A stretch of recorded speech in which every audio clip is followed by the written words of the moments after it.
New York সিটিতে তাপপ্রবাহ বেড়েই চলেছে। গত বছর সবচেয়ে উষ্ণ সামার ছিল। এই বছর এটি আরও বাড়ার সম্ভাবনা রয়েছে।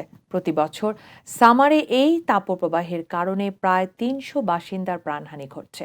তাই সামারের তাপপ্রবাহ থেকে নিউ ইয়র্কারদের নিরাপদে রাখার জন্য একটি নিরাপত্তা পরিকল্পনা ঘোষণা করেছেন মেয়র এরিক অ্যাডামস।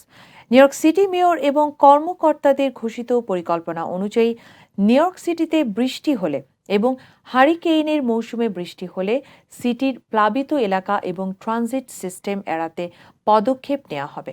এই বিষয়ে মেয়র বলেন, এই বছর তারা সিটি জুড়ে কুলিং সেন্টারের সংখ্যা বৃদ্ধি করেছেন।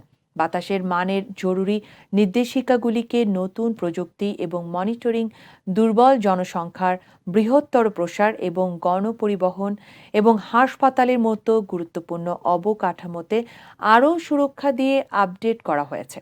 এরিক অ্যাডামস আরও বলেন, প্রতি সামারে আনুমানিক ৩৫০ নিউ ইয়র্কবাসী তাপের কারণে অকালে মারা যায়। এক বছরে অন্যান্য সমস্ত প্রাকৃতিক দুর্যোগের তুলনায় আমেরিকানরা তাপপ্রবাহে বেশি মারা যায়।